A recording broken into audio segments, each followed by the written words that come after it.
لا حول ولا قوة إلا بالله العلي العظيم.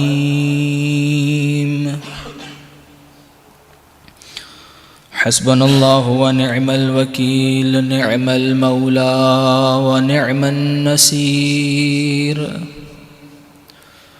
أعوذ بالله من الشيطان الرجيم. بسم الله الرحمن الرحيم. الحمد لله الذي لا يبلغ مدحته القائلون ولا يحصي نعماءه العادون ولا يؤدي حقه المجتهدون، الذي لا يدركه بعد الهمم ولا يناله غوص الفطن، الذي ليس لصفته حد محدود ولا نعت موجود ولا أجل ممدود ولا وقت معدود، فطر الخلائق بقدرته ونشر الرياح برحمته. الصلاة والسلام على سيد الأنبياء والمرسلين، شفيع المذنبين أنيس الغريبين، رحمة للعالمين. أعني العبد المؤيد الرسول المصدد والمصطفى الأمجد أبا القاسم محمد،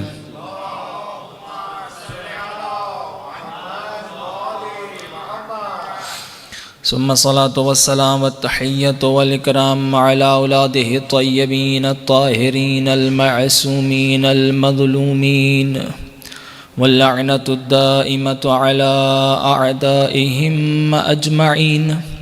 أما بعد، فقد قال رسول الله صلى الله عليه وآله وسلم: أيها الناس، إنه قد أقبل إليكم شهر الله بالبركة والرحمة والمغفرة.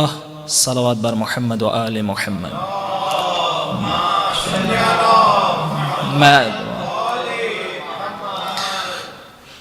سامعین محترم، دعا ہے پروردگار عالم آپ تمام مومنین کی تمام عبادات کو اپنی بارگاہ میں قبول فرمائے، بالخصوص وہ مومنین جنہوں نے آج افطاری کا اہتمام کیا اور مرحومہ جن کے لیے دعا کا کہا گیا، پروردگار سب کے مرحومین کی بخشش فرما، اور اس ماہ عظیم کے صدقے میں جس مومن نے ہمارے ذمہ دعائیں لگائی ہیں، خدایا سب کی دعاؤں کو مستجاب فرما، اور ہم سب کے والی و وارث یوسف زہرا امام زمانہ علیہ السلام کے ظہور میں تعجیل فرما۔ تمام دعاؤں کی قبولیت کے لیے بآواز بلند صلوات۔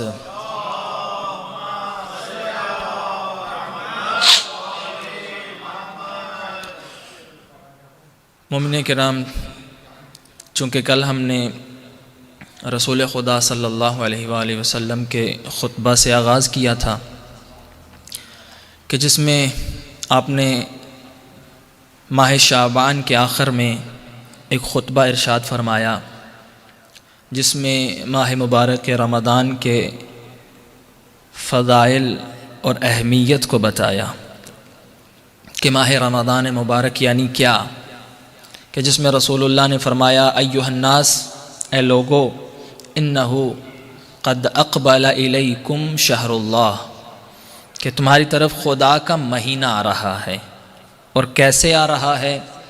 بالبرکۃ والرحمۃ والمغفرہ، رحمت کے ساتھ، برکت کے ساتھ اور مغفرت لیے، یعنی اپنے دامن میں اب اگر رسول کہیں کہ یہ مہینہ برکتوں کے ساتھ آ رہا ہے، یعنی وہ رسول کہ جو رحمت للعالمین ہے، جو عالمین کے لیے رحمت ہے، اگر وہ کسی مہینے کے بارے میں کہے کہ یہ برکتیں لے کر آ رہا ہے، تو یعنی کتنا عظیم مہینہ ہوگا۔ اور پھر اسی لیے اس ماہ مبارک کے بارے میں بھی کہ اس ماہ کے 3 حصے کیے گئے، کہ جس میں سے پہلے حصے کو کہا گیا اولہ رحمہ، کہ کہ پہلا 10 دن رحمت کے 10 دن ہیں، وسطہ مغفرہ، اور اس کے وسط یعنی دوسرا عشرہ مغفرت ہے، اور تیسرے عشرے کے بارے میں کیا کہا گیا؟ وآخرہ اجابہ وعتق من النار، کہ آخر جو ہے اس ماہ مبارک کا وہ ماہ استجابت دعا ہے اور اپنے آپ کو جہنم سے بچانے کا مہینہ ہے۔ یعنی آپ دیکھیے رسول اللہ اس مہینے کی کیا عظمت بیان فرما رہے ہیں۔ اور پھر کل جو ہم نے عرض کیا کہ رسول اللہ نے فرمایا کہ جس کے دن تمام دنوں سے افضل، جس کی راتیں تمام راتوں سے افضل، اور جس کی ساعتیں تمام ساعتوں سے افضل، وَأَنفَاسُكُمْ فِيهِ تسبیح، اور سانس لینا جس میں تسبیح خدا شمار ہو، وَنَوْمُكُمْ فِيهِ عِبَادَةٌ، اور اس میں تمہارا سونا خدا کی عبادت شمار ہو۔ اب آگے لے کر اس خطبے کو بڑھتے ہیں اور فرمایا وَعَمَلُكُمْ فِيهِ مَقْبُولٌ، یعنی ہم سارا سال عمل کرتے ہیں خدا کی خاطر، لیکن کوئی بھی انسان یہ گارنٹی نہیں دے سکتا کہ ہمارا وہ عمل قبول بھی ہوگا یا نہیں ہوگا۔ لوگ اتنا پیسہ لگا کر مثلا حج پہ جاتے ہیں، لیکن کوئی گارنٹی نہیں دے سکتا ان کا حج قبول ہے یا نہیں ہے۔ لوگ ہزاروں لاکھوں ڈالر خرچ کرتے ہیں، چیریٹی کرتے ہیں، مگر کوئی گارنٹی نہیں ہے۔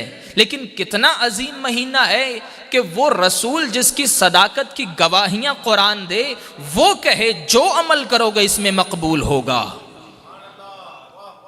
یعنی وہ رسول جو بولتا ہی وہی ہے جو وہی بولتی ہے، یعنی لسان خدا سے بولنے والا رسول اگر کہے کہ اس میں ہر عمل تمہارا مقبول ہوگا، وَدُعَاؤُكُمْ فِيهِ مُسْتَجَاب، اور فرمایا تمہاری دعائیں اس مہینے میں مستجاب ہوں گی۔ فَاسْأَلُوا اللَّهَ رَبَّكُمْ بِنِيَّاتٍ صَادِقَةٍ، لیکن شرط ہے کس کی دعائیں قبول ہوں گی؟ فرمایا سچی نیت سے خدا سے مانگو پھر ملے گا۔ اپنی صادق نیت سے، سچی نیت سے خدا سے مانگو۔ انشاءاللہ جب ہم دعا کے موضوع پر گفتگو کریں گے تو پھر انشاءاللہ تفصیل سے بتائیں گے۔ ہماری دعائیں اکثر اس لیے قبول نہیں ہوتی کیونکہ جب ہم خدا سے مانگ رہے ہوتے ہیں تو ہمیں یقین نہیں ہوتا ملے گا یا نہیں ملے گا۔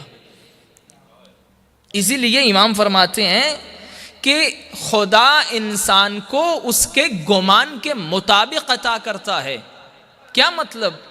یعنی جب ہم خدا سے مانگ رہے ہوتے ہیں تو ہمارے ذہن میں ہوتا ہے کہ پتہ نہیں ملے گا یا نہیں ملے گا، چلو مانگ کے دیکھتے ہیں۔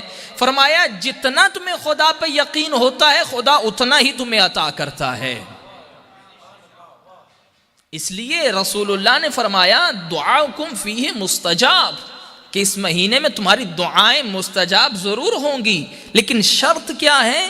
فَاسْأَلُوا اللَّهَ رَبَّكُمْ بِنِيَّاتٍ صَادِقَةٍ، کہ اپنے رب سے سوال کرو مگر سچی نیت کے ساتھ، وَقُلُوبٍ طَاہِرَةٍ، اور پاک دل کے ساتھ خدا سے مانگو، أَن يُوَفِّقَكُمْ لِصِيَامِهِ وَتِلَاوَةِ كِتَابِهِ، اور خدا سے یہ توفیق مانگو کہ خدا تمہیں روزہ رکھنے کی بھی توفیق دے اور تلاوت قرآن کی بھی توفیق دے۔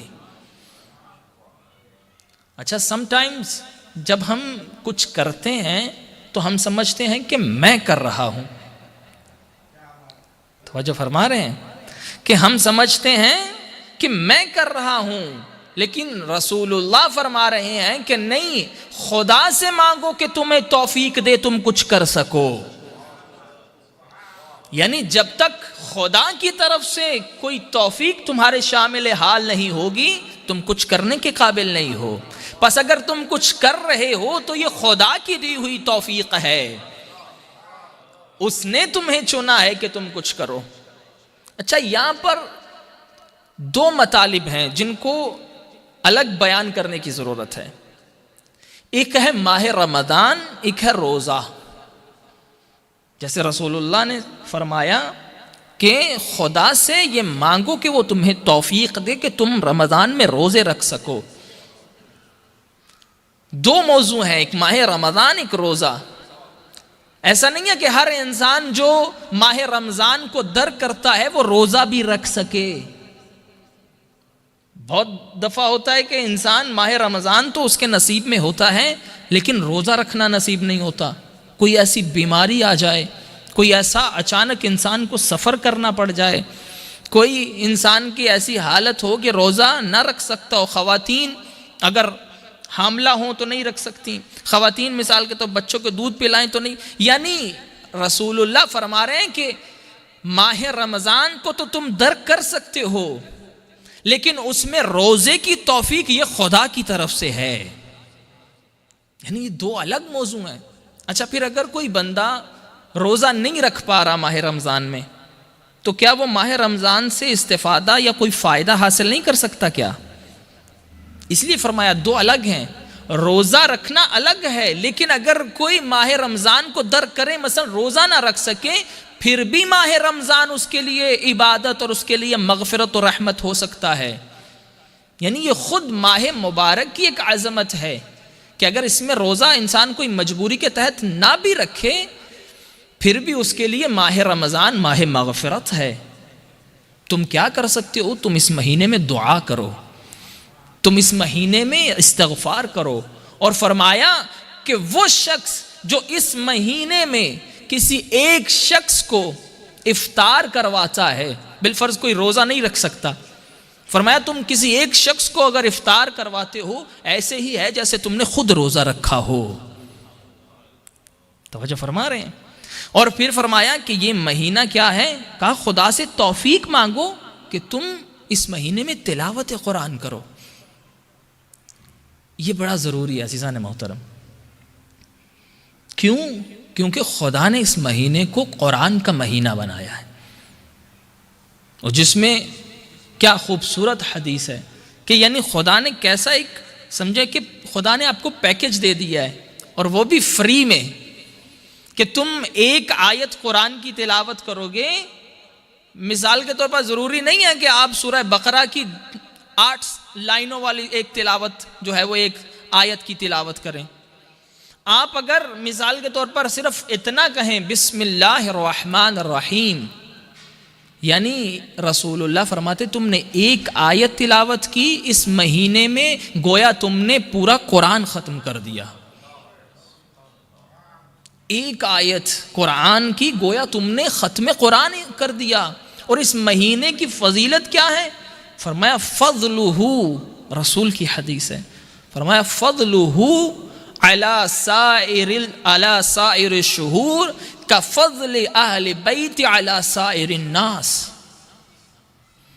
کہا اس مہینے کی فضیلت دوسرے مہینوں پر ایسے ہی ہے جیسے اہل بیت کی فضیلت دوسرے لوگوں پر ہے. یعنی رسول اللہ نے کیا خوبصورت تشبیہ دی ہے کہ جس طرح کائنات میں کوئی اور اہل بیت جیسا نہیں ہو سکتا, اسی طرح تمام مہینوں میں کوئی ماہ رمضان جیسا نہیں ہو سکتا. یعنی کیا خوبصورت تشبیہ ہے. اگر کوئی کہے کہ بھائی آپ یہ کیسے کہہ سکتے ہیں کہ اہل بیت جیسا کوئی نہیں ہے, جبکہ قرآن خود کہتا ہے کہ نبی نے کہا انا بشر مثلکم, کہ میں تو تم جیسا بشر ہوں, تو پھر آپ شیعہ عجیب ہو کہ کہتے ہو کہ کوئی ان جیسا نہیں ہے. نبی تو خود کہے کہ میں تم جیسا بشر ہوں. بھائی یہی تو رسول فرما رہے ہیں کہ جس طرح اہل بیت جیسا کوئی نہیں ہو سکتا, اسی طرح اس مہینے جیسا کوئی مہینہ نہیں ہو سکتا. اگر آپ قرآن کی آیت لے کر آئیں تو ہم کہیں گے عقل کے اندھو, قرآن رٹنے سے تھوڑی سمجھ میں آتا ہے. قرآن تب سمجھ میں آئے گا جب وارث قرآن کے در پر آؤ گے. بھائی قرآن رٹنے سے سمجھ نہیں آتا. نبی نے یہ ضرور کہا نا بشر مثلکم, کہ میں تم جیسا بشر ہوں. اہل علم مجمع ہے, ایک جملہ دینا چاہتا ہوں کہ نبی نے یہ تو ضرور کہا کہ میں تم جیسا بشر ہوں, لیکن نبی نے یہ کب کہا تھا کہ تم بھی مجھ جیسے ہو. یعنی نبی نے یہ کہا تھا کہ میں تم جیسا ہوں. کیا مطلب؟ یعنی جیسے تم ظاہری بدن رکھتے ہو ویسے اس دنیا میں بدن لے کے آیا ہوں. لیکن یہ کب کہا تھا کہ تم بھی مجھ جیسے ہو؟ اور پھر خود ہی کہا تھا یوحا الیہ کہ میں تم جیسا ہوں مگر مجھ پر تو وحی آتی ہے. تم میں سے کوئی ایسا ہے جو ادعا کر سکے کہ مجھ پر بھی وحی آتی ہے؟ نبی خود کہیں کہ میں تم جیسا ہوں مگر مجھ پر وحی آتی ہے. اور وحی لے کر کون آتا ہے؟ جبرائیل آتا ہے، فرشتہ آتا ہے. اور فرشتہ وحی لے کر نبی کی خدمت میں آتا بھی ہے، جاتا بھی ہے. اب یہ توجہ چاہتا ہوں، نبی نے یہ کہا کہ مجھ میں اور تم میں فرق یہ ہے مجھ پہ وحی آتی ہے.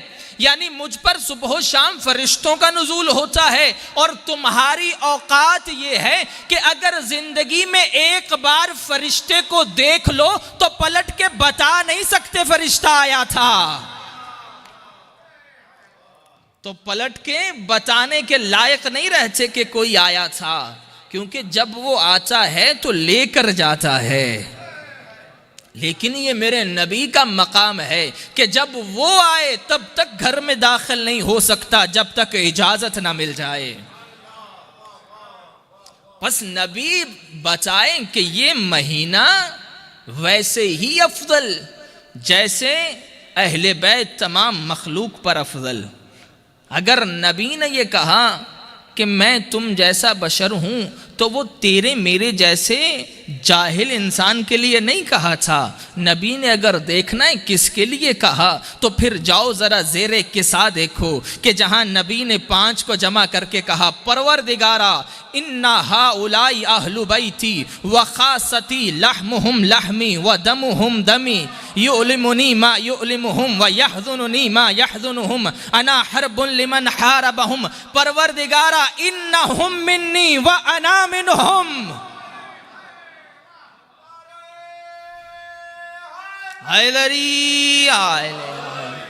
یعنی اگر دیکھنا ہے نبی نے کسے اپنے جیسا کہا تو پھر زیر قصہ دیکھو. ہاں نبی نے ضرور کہا انا بشر مثلکم مگر تیرے میرے لیے نہیں، بلکہ علی کو سامنے بٹھا کے کہا علی تو مجھ جیسا میں تجھ جیسا. حسن کو آگے بٹھا کے کہا تو مجھ جیسا میں تجھ جیسا. حسین کو آگے بٹھا کے کہا تو مجھ جیسا میں تجھ جیسا. اور اسی لیے فرمایا کہ اگر کسی کو دیکھنا ہے محمد جیسا کون ہے تو زیر قصہ 5 کو دیکھ لے.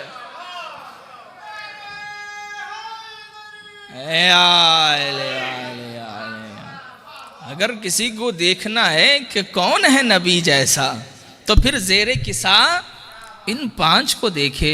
خبردار اب نہ کہنا کہ نبی مجھ جیسا، کیونکہ نبی جنہیں کہے کہ یہ مجھ جیسے ہیں وہ اور ہیں، جنہیں تم نبی جیسا بناؤ وہ اور ہیں. اسی لیے تو اہل زبان بیٹھے ہیں، ذرا لطافت کو سمجھیے گا. کچھ رشتے ہوتے ہیں جو کا کی کے والے رشتے ہیں جو نسبت سے بنتے ہیں. یعنی کوئی نہ کوئی رشتہ داری جوڑ کر پھر رشتہ بنایا جاتا ہے. نبی کی بیوی، نبی کا سسر، نبی کا صحابی. اب جو کا کی کے رشتے ہیں وہ بنتے بھی ہیں اور ٹوٹ بھی جاتے ہیں، لیکن جو سا سی سے رشتے ہوں کا کی کے والے اور ہیں، جنہیں نبی سا کہا گیا ہو وہ اور ہیں. جنہیں نبی سا کہا گیا ہو، نبی جنہیں خود کہیں یہ مجھ سا، علی مجھ سا، حسن مجھ سا، حسین مجھ سا، زہرا مجھ جیسی. اسی لیے تو تمہارے بزرگوں نے ہی کہا تھا کہ جب حسن و حسین چلتے تھے تو ایسا لگتا تھا محمد چل رہا ہے.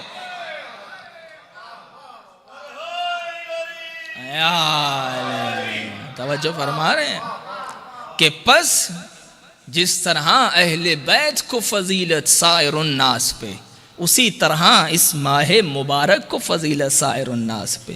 کہا اس مہینے کو ایک خاص احترام دو، یہ مہینہ بخشش اور رحمت کا مہینہ ہے، یہ مہینہ مغفرت کا مہینہ ہے۔ یعنی کیا مطلب؟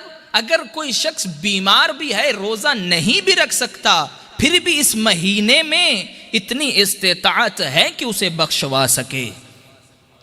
اور پھر رسول اللہ کیا فرما رہے ہیں؟ فرمایا کہ بدبخت ہے وہ شخص، اللہ اکبر، فَإِنَّ الشَّقِيَّ مَنْ حُرِمَ غُفْرَانَ اللَّهِ فِي هَذَا الشَّهْرِ الْعَظِيمِ۔ فرمایا کتنا بدبخت ہے وہ شخص جو اس مہینے کو بھی پائے مگر خدا سے اپنی بخشش نہ کروا سکے۔ روایتیں کہتی ہیں کہ رسول اللہ فرماتے ہیں کہ اللہ ماہ رمضان کی شب اول سے لے کر شب آخر تک آسمان کے تمام دروازے کھول دیتا ہے کہ جو مانگنا ہے مجھ سے مانگو، جو مجھ سے مغفرت طلب کرنا چاہتا ہے ہر وقت خدا کا دروازہ کھلا ہے، کوئی قید نہیں ہے کسی کے لیے۔ پھر فرمایا وَاذْكُرُوا بِجُوعِكُمْ وَعَطَشِكُمْ فِيهِ جُوعَ يَوْمِ الْقِيَامَةِ وَعَطَشَهُ۔ فرمایا یہ جو تم روزہ رکھتے ہو نا، یہ جو بھوک اور پیاس کو برداشت کرتے ہو، یہ خدا ایسے نہیں تمہیں پریکٹس کروا رہا کہ تمہیں بھوکا رکھا ہے، تمہیں پیاسا رکھا ہے۔ فرمایا یہ جو بھوک اور پیاس ہے، اس بھوک اور پیاس کے سبب اس قیامت کی بھوک اور پیاس کو یاد کرو کہ جو ایسا دن ہوگا کہ جس دن ہر انسان صرف اپنے بارے میں سوچ رہا ہوگا، جس کو قرآن نے کیا کہا؟ یوم یفر المرء من اخی وصاحبتہ وبنیہ وامہ وابیہ، کہ یوم قیامت ایسا دن ہوگا جس میں بھائی بھائی سے فرار کرے گا، باپ بیٹوں سے فرار کرے گا، ماں بچوں سے فرار کرے گی، ایک دوسرے سے ہر انسان نفسا نفسی کا عالم ہوگا۔ فرمایا یہ جو روزے کی بھوک اور پیاس ہے، اس بھوک اور پیاس سے یاد کرو قیامت کی اس بھوک اور پیاس کو۔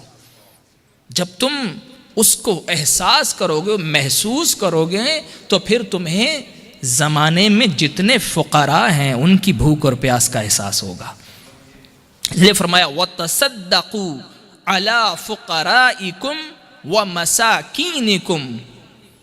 فرمایا اس مہینے میں صدقہ دو فقراء کو، مساکین کو صدقہ دو، وَقِّرُوا كِبَارَكُمْ وَارْحَمُوا صِغَارَكُمْ وَصِلُوا أَرْحَامَكُمْ۔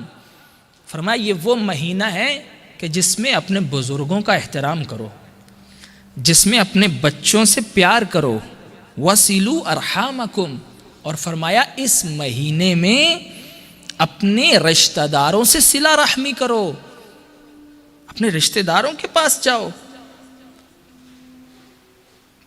کتنے ایسے مسلمان ہیں کہ جو ماہ رمضان کے آنے سے بڑا خوش ہوتے ہیں، لیکن بہت سے لوگ ایسے ہیں جو خود ان لوگوں سے ناراض ہیں۔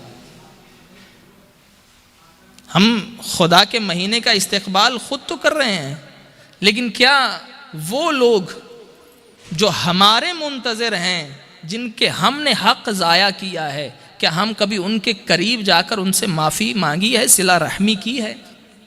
یعنی یہ وہ مہینہ ہے جس میں رسول اللہ فرماتے ہیں جاؤ صلہ رحمی کے لیے جاؤ، اپنے رشتہ داروں کے قریب جاؤ۔ رسول اللہ کی زبان سے نکلے ہوئے جملے، فرمایا لا يدخل الجنہ من قطع رحم۔ نبی فرمائے، کہا ہرگز وہ شخص جنت میں داخل نہیں ہو سکتا جو اپنے رشتہ داروں سے قطع تعلقی کر دے۔ پس یہ مہینہ بہترین مہینہ ہے، جائیے اپنے عزیزوں کے پاس، جائیے اس شخص کے پاس جس کو آپ نے مثلا ناراض کیا ہے، جس کا حق ضائع کیا ہے۔ خدا نے اس مہینے میں خاص دروازے کھولے ہیں کہ جاؤ تم اب پہلے حقوق العباد ادا کرو، پھر آ کر حقوق اللہ ادا کرو۔ توجہ فرما رہے ہیں؟ اسی لیے تو امیر کائنات نے فرمایا تھا بہت سے لوگ ایسے ہیں جن کو ماہ رمضان میں روزے میں بھوک اور پیاس کے سوا کچھ حاصل نہیں ہوتا۔ یعنی ہم نے روزہ تو رکھا ہے، مگر اگر میری گردن پر حقوق العباد ہیں، بندوں کے حق ہیں، کسی کا دل دکھایا ہے، کسی کو برا بھلا کہا ہے، کسی کی غیبت کی ہے، کسی پر بہتان لگایا ہے، جب تک اس کا حق ادا نہیں کروں گا تب تک خدا میرا کوئی عمل قبول نہیں کرے گا. اس بھوک اور پیاس سے کچھ مجھے فائدہ حاصل ہونے والا نہیں ہے. اور انشاءاللہ کل بتائیں گے کہ یہ ماہ مبارک ماہ تلاوت قرآن ہے، یعنی جس میں رسول اللہ فرمائیں کہ ایک آیت، اچھا اگر کسی کو نہیں قرآن پڑھنے آتا، کم از کم بسم اللہ تو اسے آتی ہے.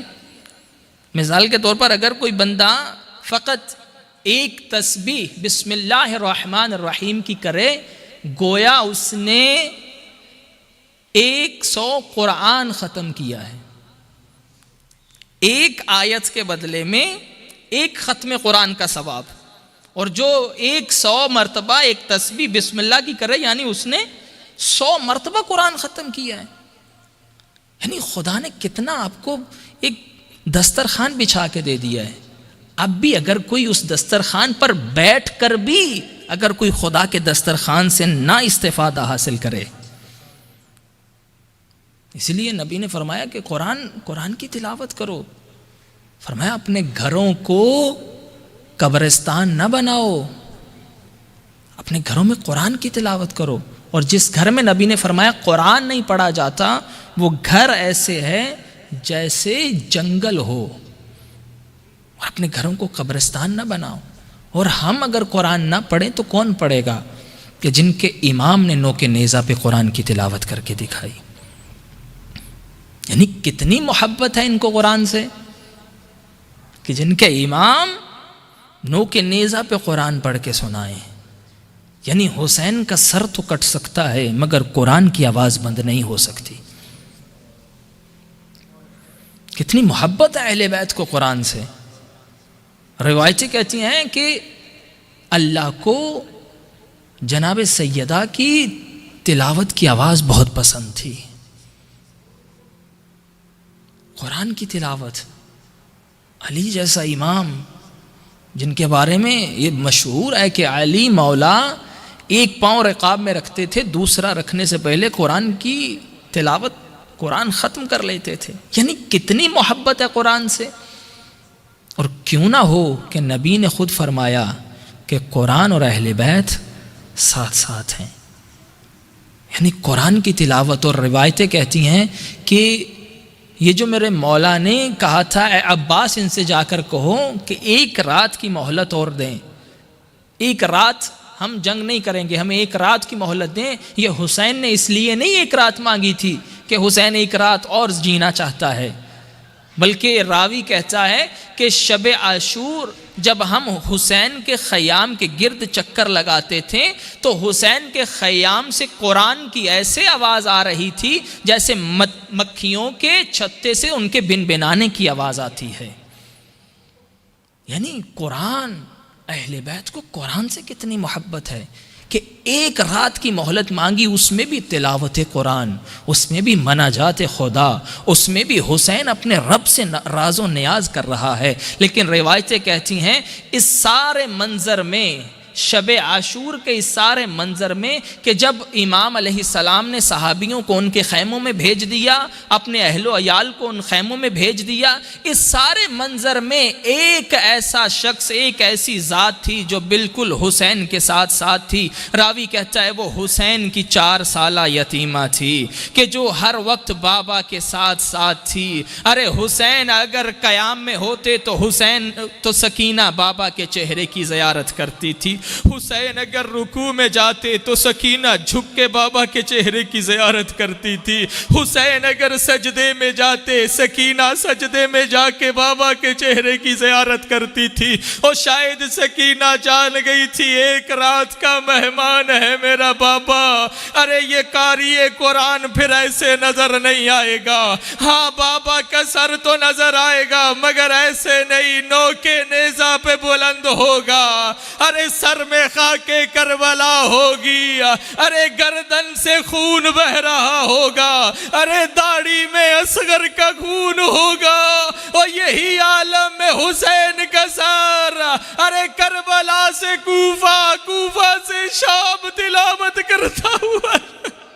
اجرک والا الزہرا ہاذا دارو، روایتیں کہتی میرے مولا نوکے نیزہ پہ تلاوت کر رہے تھے، ارے سورہ کہف پڑھ پڑھ کے سنا رہے تھے۔